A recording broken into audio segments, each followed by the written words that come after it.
जयराम जी की आप सभी को। आज हम आपको दिखाते हैं पहले स्प्रे में हमने कौन कौन सी दवाइयाँ डाली हैं। तो पहले जो स्प्रे चल रहा है उसमें हमने डाला है इल्ली के लिए क्लोरांट्रानिलीप्रोल, क्योंकि पत्ती लपेट के कारण इसको डालना पड़ रहा है।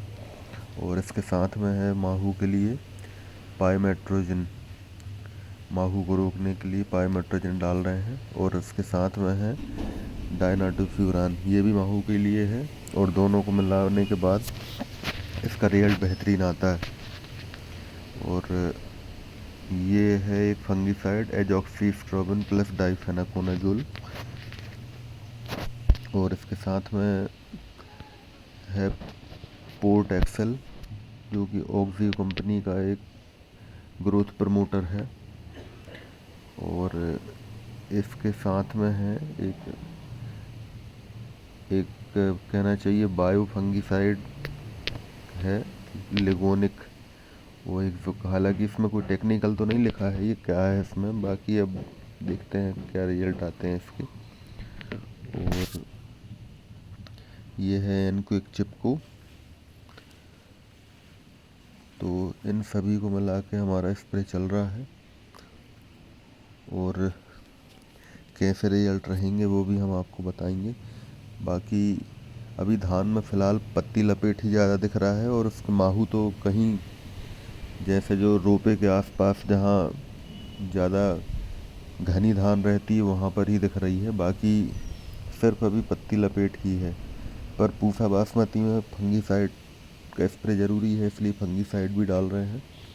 और स्प्रे करने में बड़ी परेशानी आती है, इसलिए सभी दवाइयाँ मिला के डाल रहे हैं कि एक ही बार में सभी चीज़ों का स्प्रे हो जाए।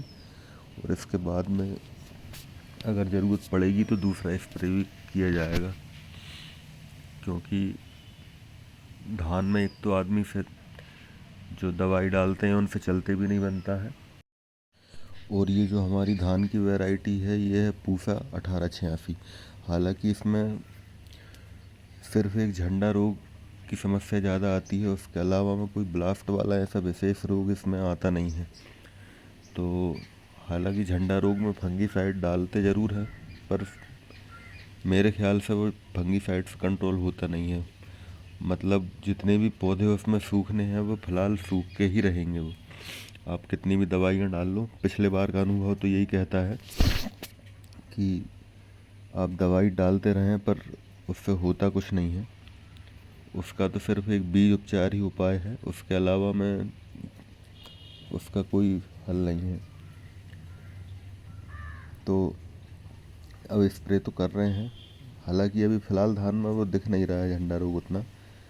अभी तो फ़िलहाल पत्ती लपेट ही दिख रहा है। और उसके साथ में कहीं कहीं जो रोपे की जगह है उसमें माहू के स्पॉट दिख रहे हैं। उसके अलावा में ऐसी फ़िलहाल कहीं कोई समस्या नहीं है। और अगर ज़रूरत आई तो फिर दूसरा स्प्रे भी करेंगे। धन्यवाद।